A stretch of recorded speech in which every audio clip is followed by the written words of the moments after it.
Hey, Carla. How you doing, Kirk? Good. Hey, Sasha. Hi there, Kirk. Good to see you. Just so you guys know, we're just recording this so we can post this to other people.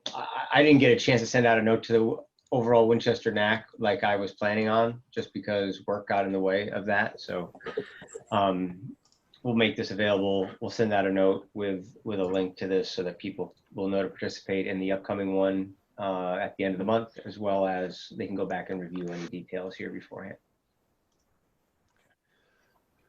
We're just waiting for a Kirk, couple this more. is Chris. Can you hear me? Yeah, I can hear you, Chris. Okay, awesome.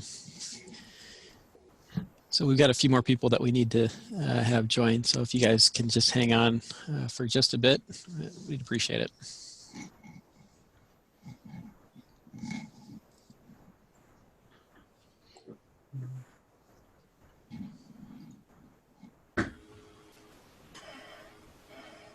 Hi, Ken.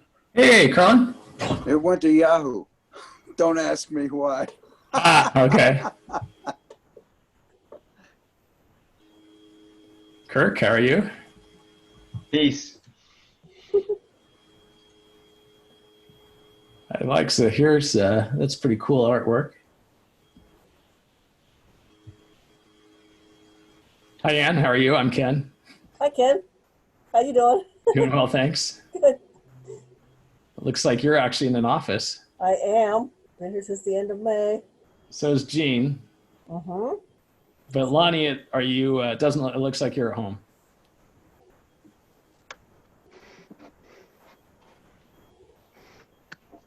Hello, everyone.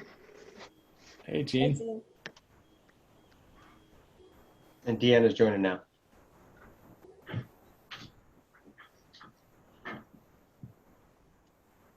Hey, Deanne. Hello.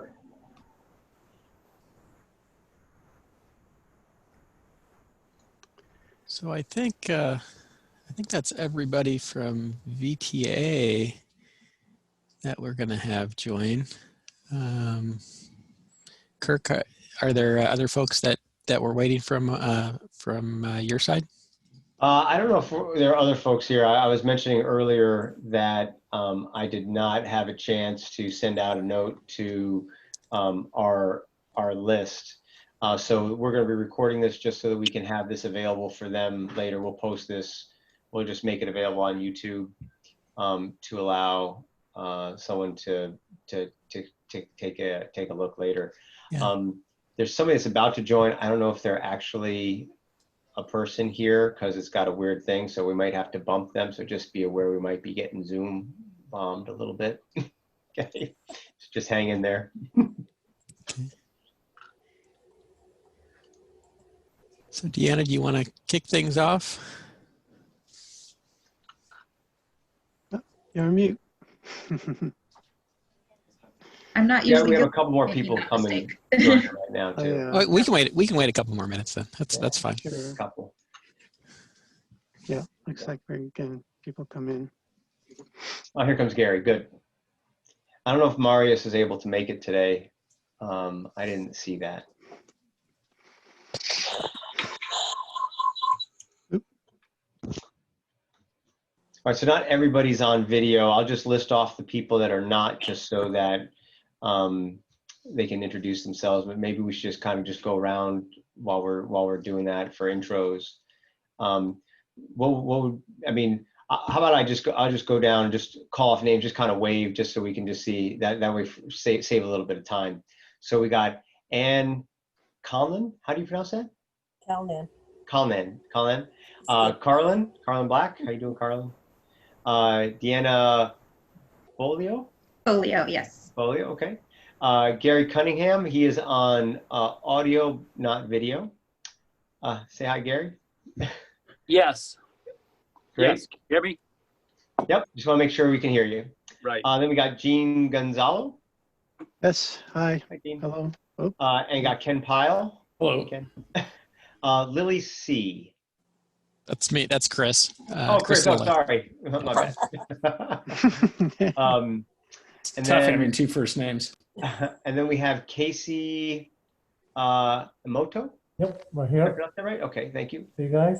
And then Joe Nguyen. Yun. Nguyen, thank you. Hi, this is Joe Moy. And then we have Josephine. Hey, Kirk. Yeah, this is Josephine Kimura with the City of San Jose from Great. DOT. Great, thanks, Josephine. Hey. And then we have Lonnie Lee. Hello. I am from VTA Environmental. And then we got Patty Boonlu. Patty Boonlu. Hello, everyone. VTA Environmental. Great, thanks, Patty. And then we have Sasha Dansky. So there's Sasha right there and there. And then Zahir Guzada. Yeah, Zahir Guzada, San Jose Division Manager, DOT.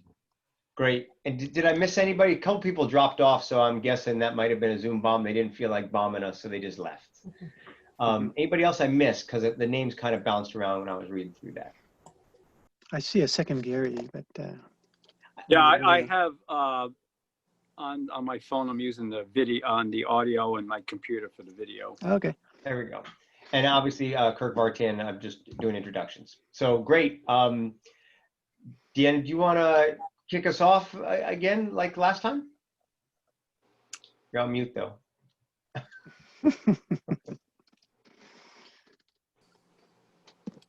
I don't know why I keep forgetting to take myself off mute. I apologize. Should I share my agenda or should I just kind of walk us through it? I think you can share it. That's fine.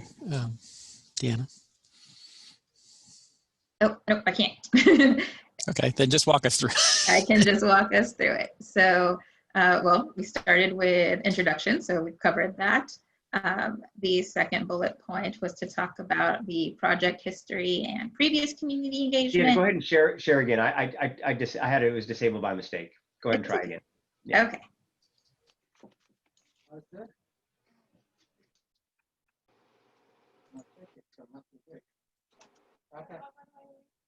Okay, you there? Yep. Okay, so we'll go through a project update with Chris and Sasha, and then we'll talk about what had previously been next steps or now our current steps in the scoping period. So I will start with a little bit of the project history and previous community engagement. In October 2016, we had an open house for this project at the Cypress Senior Center. It was early stages. VTA didn't bring information. We wanted to take in information and hear community concerns. I believe there were about 70 people in attendance, so it's fairly well attended and a lot of input given. Some of the things that came up, topics like bike and pedestrian movement, access on Tisch, north-south connections over 280. All of those were kind of taken into consideration when developing some of the many alternatives that were looked at for this project.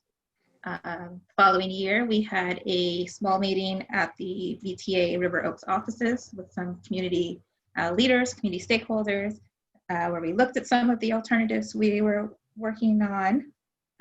In January of 2018, we met with that same group and also with Federal Realty, Santana Row, Westfield Valley Fair, and some representatives from local elected offices or elected official offices who are also there. So we met in the Westfield Valley Fair offices for an update.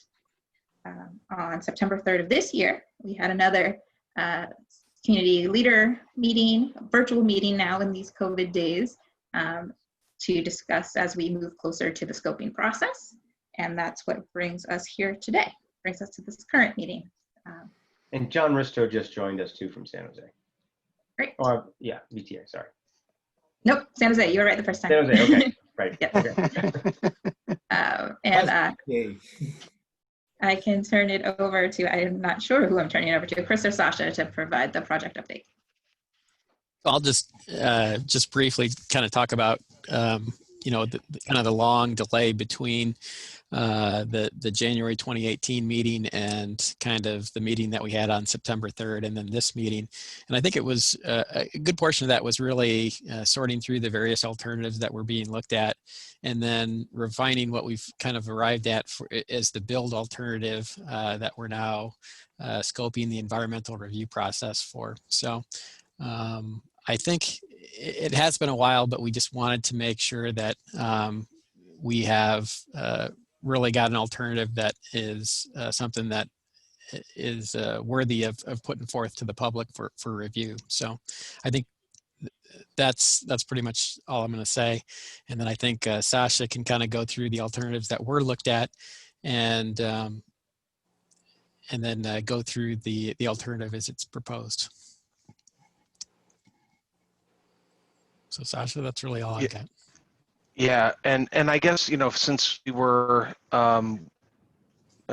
since we all met, I don't want to regurgitate everything that we kind of talked about a couple of weeks back when we, I think, you know, the majority, unless there's other folks that are on the line that would like me to go back through any of that, but we had kind of went through and had discussed how it was that we ended up with the current build alternative, some of the iterations and gyrations that we went through to get to that, and, you know, leaving us to where we are with the tunnel connection to Hatton Street with the you know, realignment of the connector ramps, widening along Winchester overcrossing, and a new pedestrian overcrossing. Sasha, this is Gene. I think, I don't know if you were on earlier, but I think Kirk mentioned that this is being recorded and they were going to share it with some of their constituents. Yeah. So thanks, Gene. I was just going to jump in, and what would be really helpful is you're right. We did do a lot of the kind of initial kind of feedback on a lot of that at our last call. But what we really like here is to have a, you know, kind of a clear message of what it is that you're proposing, what is the message that you want to get out, so we can start to get that out a little bit earlier. And then just give a little bit of feedback, because as far as I understand right now, every comment we make now is part of the record that will be included in the scoping document as public comment. So I think that'll start that process, and then we can provide, you know, your images and diagrams and whatever as you present them. But if you could explain it and go through each of the sections that you talked about last time, you don't have to go through the old scenarios or the other things you didn't consider, just the one you're considering now, all the aspects and how they tie together, I think would be really important. And also just to add, I think in the intro, we also need to mention and put on the record the coordination that had taken place outside of those formal community meetings. So we, you know, Sasha, as you know, we went through a number of meetings with the different developers, property owners around with the different options. I think that needs to be mentioned because it's important that kind of that step that we have taken, it needs to be on the record. Yeah, and from a process standpoint, just so that we're all on the same page, I don't know, Anne, is this process as we are going through this right now is not part of the formal scoping kind of comment period. I mean, we're in the scoping period, but by having this discussion, this doesn't naturally go into the record. We still need to have any scoping comments need to come in a written form. Is that correct, Ann? You're on mute, by the way, Ann. Correct. The scoping comments need to come in written form. However, with that said, whatever people say in the Q&A part of the scoping meeting, we'll certainly write down. I mean, it's not like the draft environmental phase where you have to respond to comments individually. This is just an information gathering process that informs the environmental document. So it's not as formalized.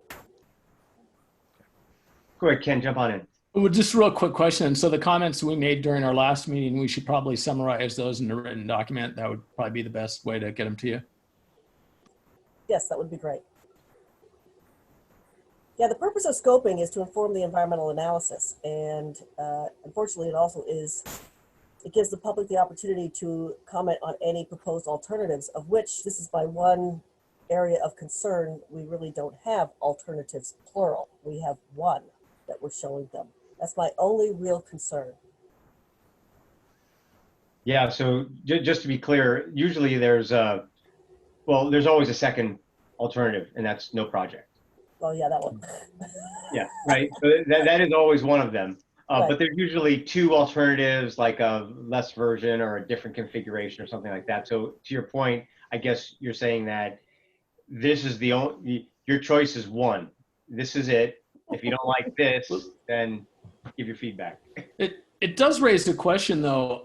Is there kind of a cost-benefit analysis? And we never see those on these kinds of projects. I mean, if the cost-benefit analysis says, it doesn't make sense, then that would be a valid option to say no project.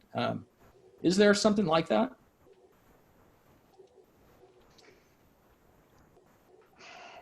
So in terms of, there are measures of effectiveness for the traffic operations.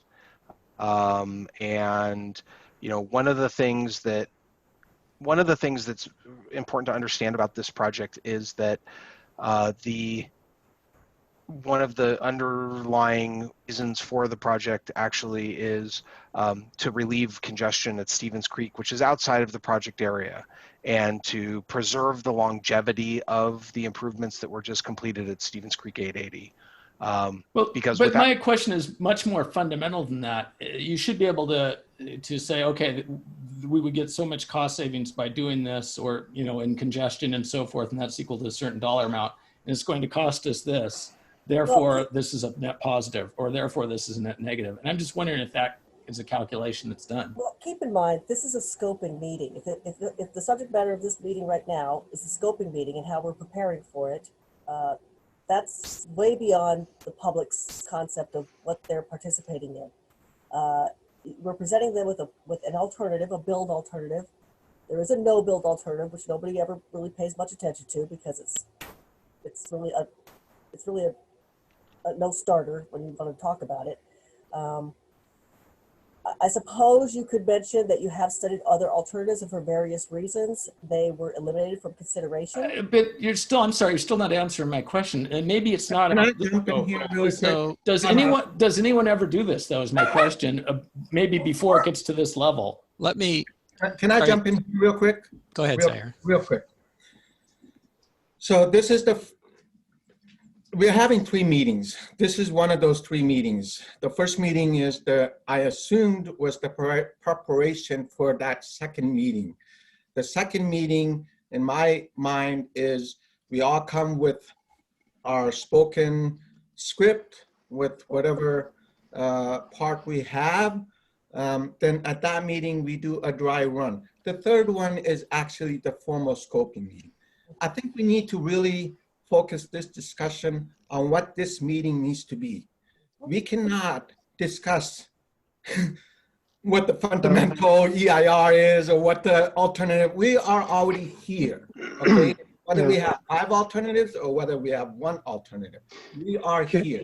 Yeah. So at this point, I'd like to refocus our meeting back to our agenda, which is really, how are we preparing for this scoping? Whose role is it to speak for each of these items that we're going to be presenting? And I think that's where we want to start. With all due respect, I think all those discussions have taken place, and we need to come back to the line where we all have a lot of meetings after this, and I'm just going to run out of time. Zaire, this is Gene Gonzalez, VTA. I just want to answer Ken's question real quick, because that is part of our project development. When Sasha started on this project, we had a lot of alternatives, and it did a lot of matrix on these alternatives, and cost was part of that analysis. So we do look at cost, but a formal cost benefit analysis, wasn't done. But we did see how each alternative was costed out, but in the end, they were all pretty much the same. And this alternative really turned out to be the most effective and the one that had the least impacts. And that's how we ended up with this one. The other ones had a lot more significant environmental impacts. And I mean, I think the cost right now wasn't a determinating factor, but we are where we are at this point. But we do look at cost as part of our analysis. Yeah, and then just to add on to what Gene said, Ken, I just wanted to chime in just briefly that certainly, you know, the overall costs of the project are a major determination because, you know, we do have funding limitations, right? We don't have infinite resources to do whatever we want. So we have to be responsible in how we're using these funds. And I think on the benefit side, you know, if you look at the overall objectives of the project, which are really to improve traffic operations and reduce congestion on the local roadways, improve bicycle pedestrian access connectivity throughout the project area, and improve access from northbound 280 to the project area. You know, if you looked at those, you know, some of those things, how do you put a dollar figure on the benefits of those, right? How do you put a dollar figure on improved bicycle and pedestrian connectivity, right? It's something that obviously is integral to the project and something that we want to include, but it's not quite as easily measurable, right? So we're kind of comparing how can we best achieve the objectives for a, you know, based on the cost of various alternatives that were looked at in the past. I think thanks. I didn't mean to derail the meeting, but that's fine. But yeah, I agree with Zaire. Let's get back to presenting the build alternative, and I think maybe Sasha can walk us through that, and then. And I just want to add one more thing. And if Ken, if you like, I want to make sure you understand kind of the whole project. And I think if you have questions like that, let's sit down and have those questions really fully answered, because I want to make sure you understand in terms of kind of all the steps that we have taken to get to this alternative. It's I think, you know, Sasha remind me there has been quite a few in the teens of alternatives that we have looked at. So I think it might be helpful for. Well, and I was in an early meeting and I saw a lot of those iterations. So I appreciate that. Yeah. But yeah, so I think it just, given the time frame we have on this and the, you know, the scoping meeting is just right around the corner. I just want to kind of focus on that. Thank you. You know, and you weren't in the meeting because we met a couple weeks ago with many of these same folks, kind of went over this. And so that was just I just wanted, you know, recognizing that this is going to be shared with some other folks. I'm happy to go back over, kind of talk about sort of the overall project. And then this will also be information that Chris will be presenting at the scoping meeting as well. So if we can, I assume, Kirk, that you can share your screen. You're all good. Okay, and we're gonna start here.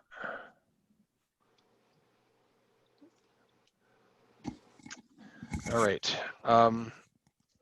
So this is a project map that shows the project area. Close my window. And I'm going to turn off my camera just because I'm getting a little bit of poor. If I can figure out where to find it on here. All right, I'm just trying to save my bandwidth for this. Okay, so here we have the project area. This project actually grew out of the improvements at the Stevens Creek 880 interchange project. What this project seeks to do is to provide a new northbound off-ramp to the project area. Currently, the Winchester interchange itself includes a diagonal on-ramp from Winchester and a hook off-ramp to Moore Park. Because of the proximity from Winchester to 17880, this distance is less than half a mile. The interchange at Winchester lacks access from northbound 280 or to southbound 280.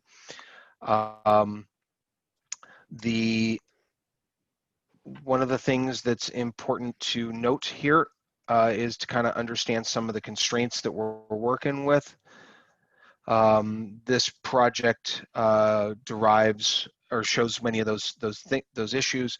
Again, we have short weaving distance between Winchester and 880. We have really, fully developed adjacent property frontages. The existing Monroe pedestrian overcrossing is there. And you have a lot of attractants in the area with the Winchester Mystery House, Fair, as well as Santana Row and the future development at Santana Row, all drive the need for this additional access. As it stands today, in order to reach the project area from northbound 280, a driver needs to drive up, navigate the Stevens Creek interchange, travel along Stevens Creek, and then down Winchester. And so this project intends to help to improve that circulation. Understanding what the travel demand is, and while this graphic is, I think, illustrative of the traffic, it's not exact, but it gives you a good sense of where the travel demand is going from northbound 280. So you see about a 60-40 split from north of 280 and south of 280. So it's not just access to the retail shopping, but that does drive a lot of it. And one of the things to look at is actually the that you can see on Saturday afternoons, there's a full 50% of the traffic is actually destined for those retail uses based upon modeling that was done. So what is the project? So what I'm going to do is I'm going to switch my screen. Can I just make a quick comment? Go ahead, Ann. Just so Sasha, just to be clear, I mean, I have my script mostly drafted, and what I don't say, which is your part, is very clearly and succinctly what is the need for the project, and therefore what is the purpose of the project, and then launch into the project description.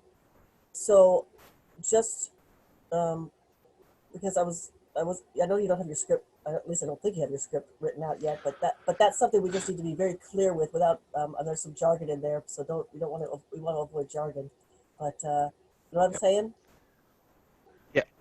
So one of the things is that I won't be presenting on Thursday, so I've given my notes to Chris, and Chris is going to be presenting. Okay. Chris, so Chris is hopefully has that down, and yes, we have the purpose of the project, pretty well in there for the purpose and need segment. So we should definitely state those things. So let me. Deanna had pointed out earlier that we had met back in 2016, gathered input, developed alternatives. We developed numerous alternatives and project features that were derived from both the engineering aspect as well as community input. We developed, I think somewhere it was like 22 different features and alternatives that we had looked at and which we have shared with this group in the past. From that, we narrowed that down initially to 2 alternatives. And then one of those alternatives, which will be an alternative that was considered and rejected, was dropped, and thus leaving us down to the project alternative that we have now. And I'm going to go back to sharing my screen if I can find where there it is. So I'm going to share that. So I'm moving over here into Google Earth that has an overlay of the proposed project. As a full disclaimer, this line work is a little bit outdated. There are some features that have been refined since this Google Earth was put together, but it does, I think, provide the best way to quickly kind of walk through what the project does. So so we'll start off with the northbound 280 off-ramp.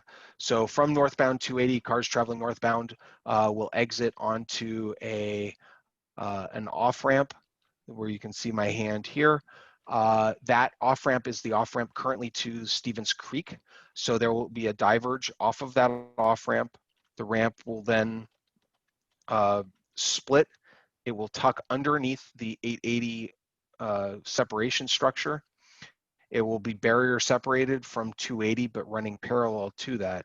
The ramp will then slip past the southbound 280 to northbound 880 connector, slip past it here, and then we'll begin to dive down, crossing underneath this connector, which I'll discuss in a second, cross under the existing south 880 to north 280 connector, tunnel underneath Tisch Way, and then emerge in a channel that will then rise up and intersect with the Hatton Street intersection. In order to do this, we need to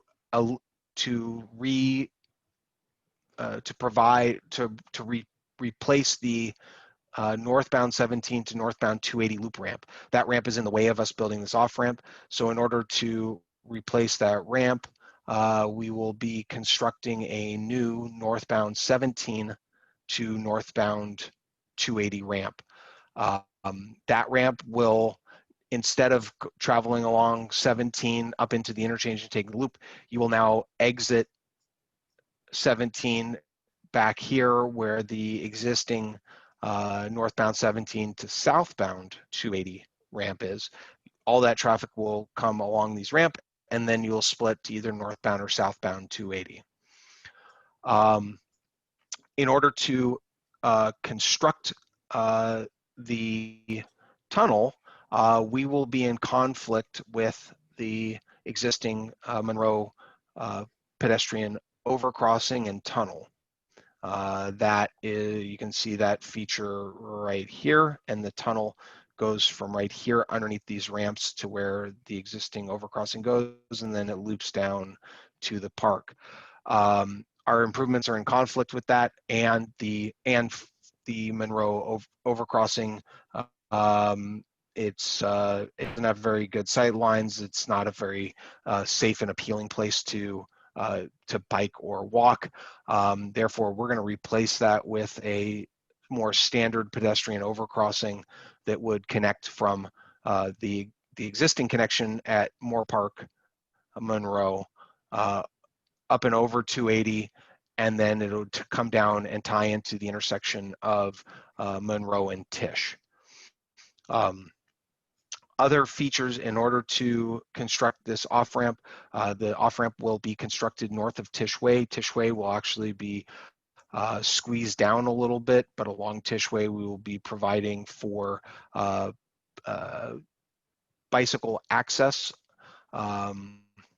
with likely a separated class 4 bike path in the eastbound direction, and then westbound bicycle and pedestrian traffic will be accommodated via a used pathway on the north side here. All two-way directional traffic will be maintained on Hatton. The traffic modeling does not show any demand for left turning traffic onto Hatton. So this will likely just be a through movement with no left turns, or possibly a permissive left turn, but it's quite likely that this left turn would be eliminated. We also, it's in discussion from a safety and operations standpoint, whether or not a right turn can be permitted from the westbound Tisch. We are working with the city right now on improvements along Tisch Way, as this off-ramp will terminate here. Then traffic will go on to Tisch Way, coming up here to Winchester. There will be improvements at the Winchester intersection, Winchester-Tisch northbound on-ramp intersection. And also we intend to widen the Winchester overcrossing for an enhanced widened bridge to provide greater bicycle and pedestrian safety and comfort going over 280 in that area. There will also be some turning movement improvements at Tisch and Moore Park and Winchester intersection as well. And those are the primary improvements that this project would construct. And so with that, can you leave that image up on the screen? Just kind of zoom in a little bit so that the screen is mostly all the improvements, and kind of zoom in a little bit on that, just so that it kind of shows up. Yeah, that's great. Yep. Yeah, actually back out just a little bit so you keep the Winchester one in there too, or just slide it over a little bit to the right. Yeah. Yeah, great. Thank you. That's perfect. So I think does that complete everything you wanted to share? I mean, that completes the majority of the improvements. I'm going to stop sharing this screen. I'm going to switch screens that I'm sharing to this screen, which is the graphic that was included in the mail out for scoping. This is a little more up to date than what I previously showed, but it's a little less easy to navigate for me than the Google Earth. So, but this graphic does show, Kirk, kind of what you were talking about. What are the project features? Yeah, great. That's great. And one of the things that was mentioned before, and I don't know if you've had any time probably no time to look at it between our last meeting and this one, is, and I can't modify, I can't draw on the screen because you have control of that screen when you're sharing it. But that the northern part of that pedestrian overpass was the idea of kind of bending that maybe 100 degrees counterclockwise so that it lands where the word Hatton is versus over on Monroe. So I just wanted to just bring that up as something that was talked about for people that weren't on the call last time, that was talked about, and the rationale behind that is there's a lot of pedestrian traffic to the west of Hatton, and if they wanted to get across or utilize that, it might be able to be utilized that way, in addition to, and I don't know if it impacts the taking of part of Santana Park on that part of, like, I don't know if the overpass is the cause of that. So I don't, hopefully, I don't know if you can. So I just want to fill you in on, because you guys had talked with us about that. We had discussed, rather than I'm going to see if a highlighter, let's see what color might work well. So we had discussed, and I'll erase this. We had discussed that's the proposed pedestrian overcrossing. One of the primary reasons for that alignment, other than it preserves existing connections, is that that alignment also connects Monroe, and Monroe is part of the larger city's bicycle network to provide north-south connectivity for this part of San Jose. What we did is we took the feedback that was provided in terms of, the potential to have realign the pedestrian overcrossing to connect from Winchester to this intersection, or to have what was kind of discussed previously was sort of red alignment, that was proposed, that might make more sense rather than connecting in over at Monroe. And then I, based upon that, added a third alternative that would turn it and hug Tisch and Hatton a little bit more, so that we wouldn't be bisecting any future parks improvements. So a couple things. We shared this information with both the Parks and Recreation folks, as well as from the City of San Jose and VTA bicycle staff. The initial feedback, we have not received feedback from Parks yet, as the gentleman who's in charge of the park master plan, and it's probably worth, and I didn't mention this previously, our improvements will increase into what is now Frank Santana Park. We are doing these improvements in conjunction with the park's master plan update. And so these improvements will be jointly planned and developed so as to minimize the functional impact to the park or have no functional impact to the park. So we have been working with PRNS staff, and we shared this exhibit with them to get parks feedback. The original feedback that we got from the bicycle team planners and engineers at the city, their feedback was they had a great deal of concern about not providing the direct connection to Monroe, as Monroe is part of a larger bicycle network, and that by providing the class 1 path as well as the existing sort of informal path that kind of winds your way up here, their initial feedback is they like the alignment of the pedestrian overcrossing as it currently is. It's not a done deal, but just that was the initial feedback that we got when we took this idea to them. But we haven't heard back from staff, but I think it's, just as a follow-up, we heard what you said, we drew these things up, and I want to share with you guys when we drew these up, a couple of the other concerns with beyond just the connectivity, and that is that the red, so several of these parcels in here are zoned for park, and I think it was always intended that the park be expanded. They're not currently city owned, but they are zoned for park. The concern that I have with the red alignment, which led me to the orange alignment, is that the red alignment will bifurcate the ability to expand the park,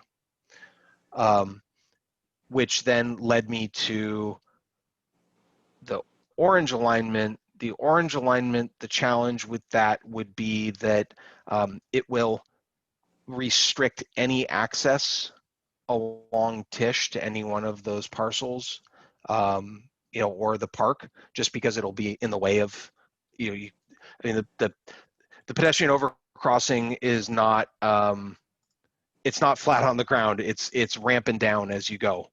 And so it becomes a wall basically that you can't get across, or it's not high enough for something to get underneath because we're ramping down as quick as we can. Those are kind of my primary concerns with that, in addition to the connectivity. But again, we've presented it. We're gonna, we're trying to make sure that we, kind of explore what is the best option. Another thing we have talked about that's not currently in the plan, but we're exploring the feasibility of it. What we also kind of talked about was, is there an opportunity that we could have a staircase that would provide for able-bodied folks to be able to get down and have a less circuitous route to where they're going. We're investigating that. That too will, because you have now a staircase going down on top of the path, that will also impact the adjacent properties and the park more than what we have now. But we are looking at the potential for that, and from a structural and a layout standpoint. Thanks for doing that. Thank you. Sure. Yeah. The one thing that concerns me really is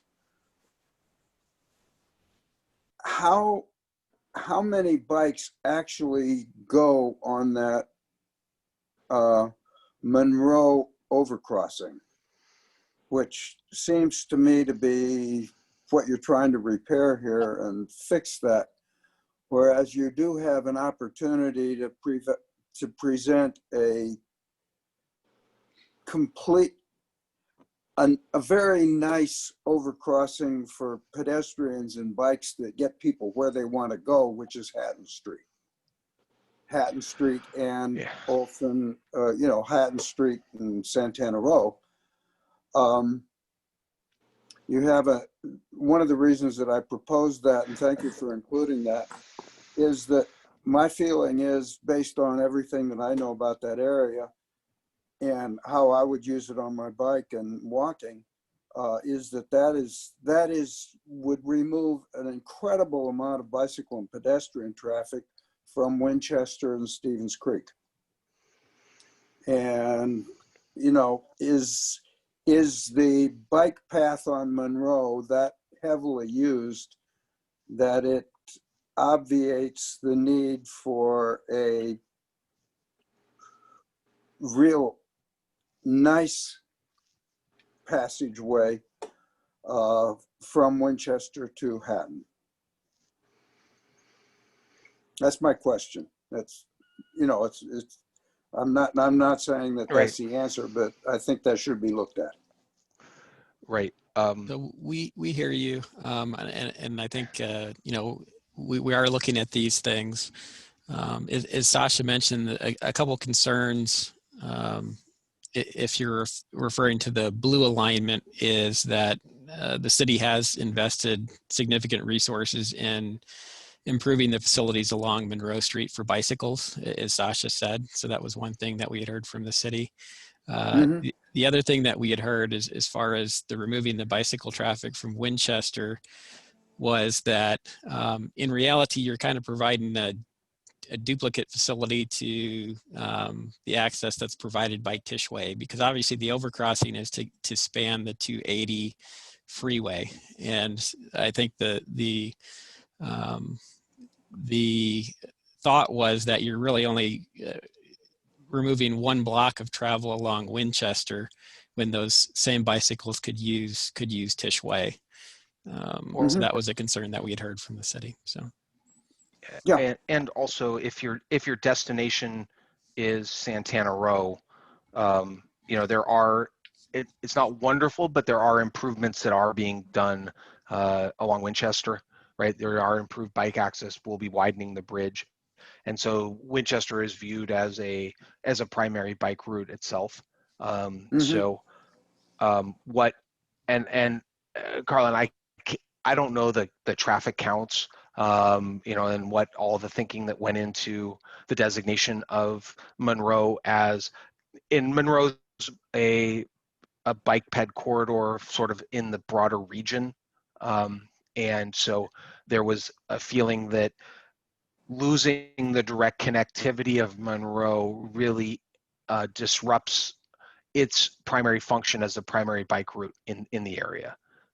That was the feedback we got from the bike planners. You know, and I, you know, I'm sure there could be some further follow-up. I don't know what the counts are. I don't have any bike counts. And I mean, I've walked through that tunnel several times and over that overcrossing. I wouldn't use it on a regular basis as it currently exists. I certainly wouldn't let my kids use it. And so there, you know, if you build it, they will come sort of thing also, that if you provide for an actual safe, comfortable experience, people will tend to use it as opposed to what's out there today. Yeah. I would just say I think we are actually doing that with the widening of the Winchester Boulevard overcrossing, right? I think that facility will be very nice for that one block that you're still traveling along Winchester Boulevard, you know, north of the Moore Park intersection. So so we'll continue to look at this. I had a quick question on this what we're looking at right now. The kind of light teal blue path going on Hatton Street. What is that again? So these were alternative pedestrian overcrossing alignments, Gary. Right. Okay. And then the orange configuration, I noticed the way we're looking at it now, it's on the right. You had a concern about it impacting the park, access to the park or something. And anyway, so you show it on the right side of that blue line. Is that elevated, or are they both at the same level? Or so I mean, how could you mitigate that? I mean, access. You said you wouldn't have access to some of the locations there. Yeah, you would lose frontage access along Tish with either the blue or the orange. Okay. So this light teal that you see here that I'm kind of tracing over, that's a class 1 path that's part of our project today. Okay. Yeah. So that the thinking being that if I am a cyclist or a pedestrian who's coming up here, I'm going to come over, I'm going to hit this plaza, and then I double back and into Santana Row. Okay. And the concern was that that's a little bit circuitous. Right. Primarily for And pedestrians. Right. Yeah. Okay. Yeah, for bicyclists, I think I agree with you, Ken. It's you know, an extra block on a bike isn't a big deal. For pedestrians, it does add, you know, several hundred feet of walking to your trip. But well, again, as Sasha mentioned, though, we are looking at a staircase at that one location. If you could circle it, Sasha, on the screen. Right. So I think, you know, right. we're seeing if there's something that we can do about that. That's a great compromise to address that, so that people can just kind of duck out if they don't have a bike. They just kind of drop right down, because it's not like that extra 300 feet is going to kill anybody from walking, but psychologically doing it is it's not a pleasant. It doesn't help the experience, I guess, and that's it. And if you had that little staircase right there, if somebody wants to duck out that has the ability to do that, that would be I think that would be a good alternative. Yeah, so we truly are looking at the feasibility of that and what its impact is. It will have more impact on the park, and so, you know, even though we are impacting the park, we're trying to minimize, you know, every bit that we can avoid impacting the park any more than we are. But we are, like we said, we're looking at the feasibility to the degree possible. Well, and it'd be interesting too, an analysis to see, like, if the orange option versus the traditional option, if there's much of a difference in park takeaway as well, and see how that factors in to it. So I will tell you that it would be, the orange alignment would result in less impact to the park today, but it would also result in, you know, these 3 parcels in here are not currently owned by the city. Those are privately owned parcels. That orange line, most of them. Federal Realty owns one. The other one, I think the underlying owner, if the developer was, of these condos up here, but it was an offer of dedication that hasn't been accepted yet, so it's still a privately held parcel. And the third parcel is, Gene, do you remember who that? It's a guy's name. Swenson. It's Barry Swenson. I think it's Barry Swenson. Yeah. Owns. I think Barry Swenson owns the top corner here. What if it is because we would remove legal possible access from the local street to these 3 parcels, that orange alignment would necessitate a full acquisition of all those parcels by the project. Aren't there are all these developments with Federal and several of the other developers, is currently, my understanding, there's some supposed to be some allocation of these developments to parks, and are they within? Have they provided within their? Does anybody know? Have they provided within what they were supposed to? I mean, if it was supposed to be X number of acres or something like that as part of Santana Row or the other development there, I can slips my mind now. Anyway, what I'm saying is there any kind of go out there, I don't want to say, you know, leverage, but to get these people to, by turning these over to the city or what have you, that would maybe fulfill some of their obligation to provide parks as part of their development? I know that there's active discussions going on relative to all 3 of those parcels. Yeah, because what you're saying, you know, what you're saying is, you know, I buy into that, but I mean, it seems like I didn't realize these were more or less undeveloped, but I mean, it seems like this would be an opportunity that maybe if it were pursued through the right channels, you could get that as part of a expansion of the park. And with the parks and recreation people, you know, they don't want to give up any real estate. We understand that, but this would kind of mitigate, offset that if you could get some kind of commitment to get those parcels possibly donated as part of the park and make it part of the project. It just give you more flexibility if you could get that, because right now that's a driver for you. I mean, it's valid. You don't want to block access to those. but it seems like there's, this might be a little window of opportunity here to, exploit that.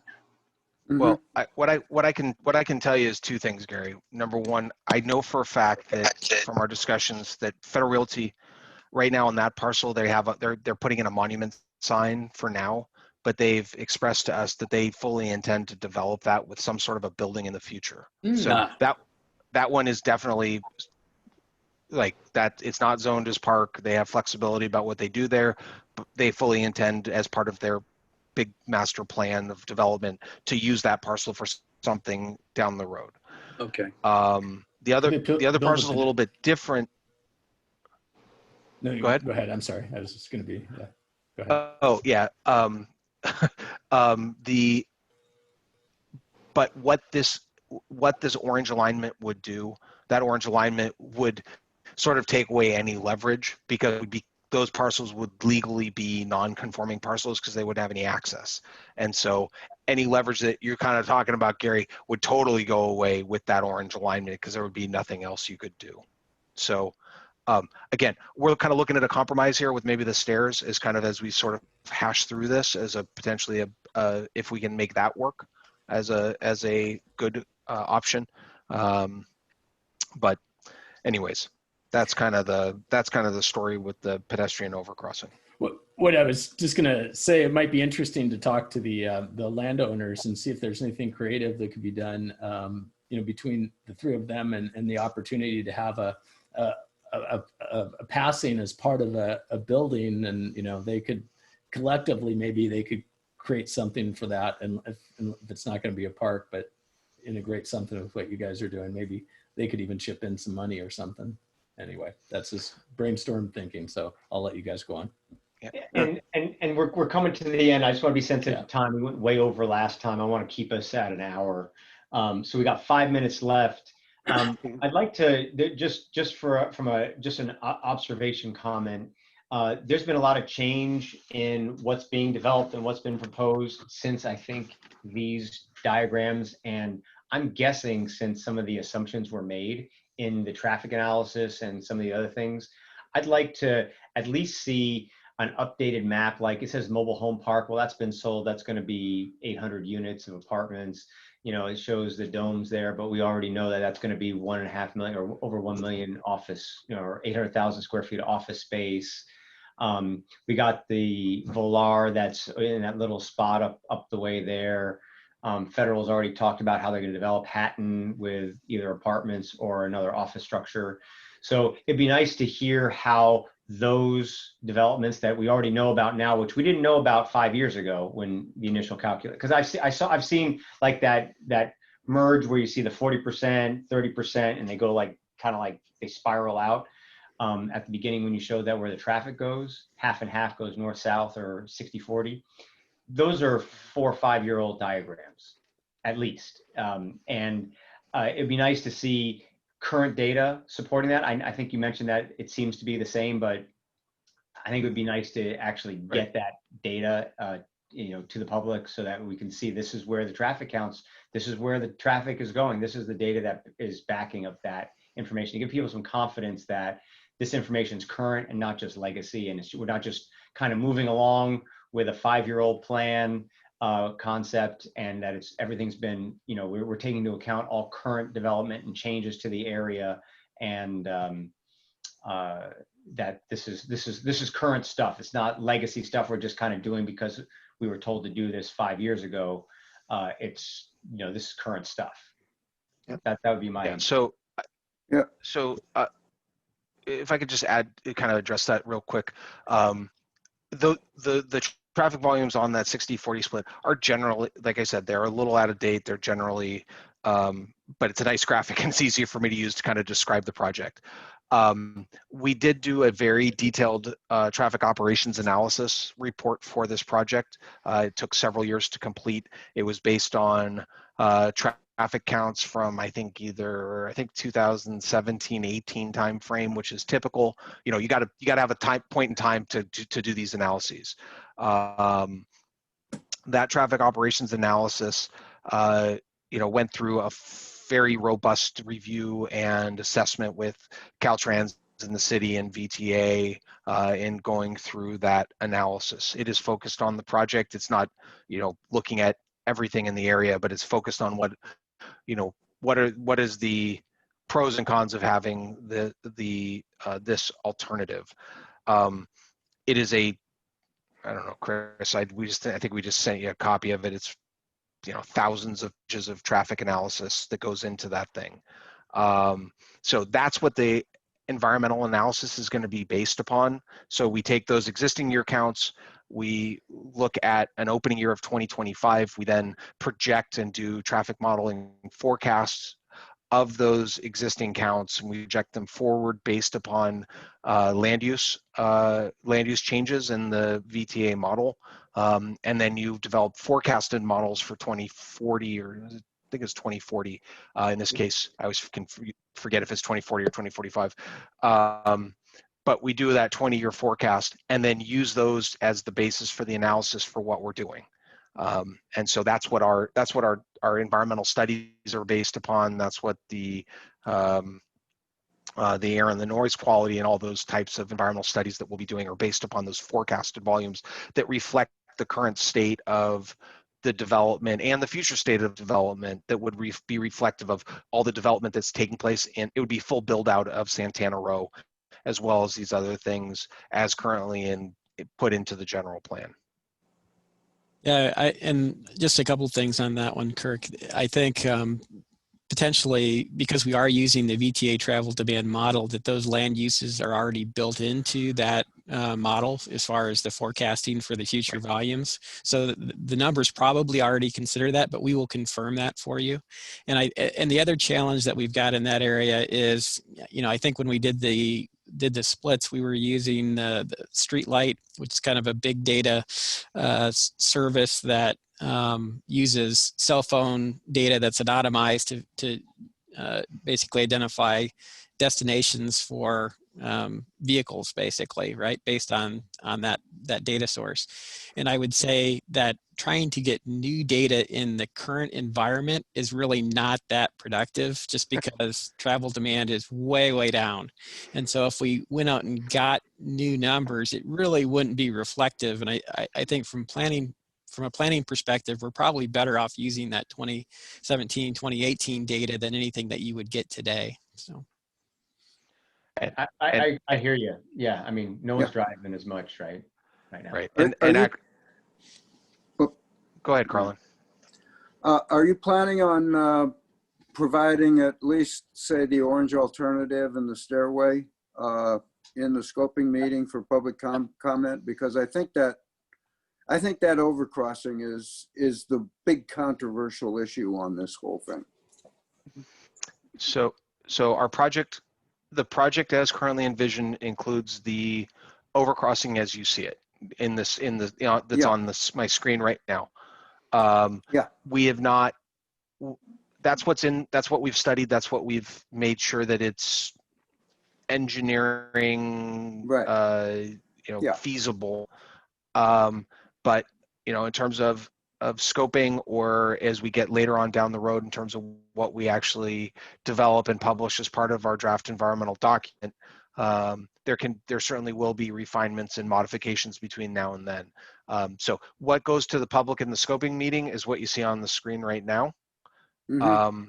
And I don't know the feasibility of the stairwell. We haven't vetted that with Parks or the impacts to Federal Realty's property, or figured out how impactful or what that's going to take to do and whether it's structurally feasible.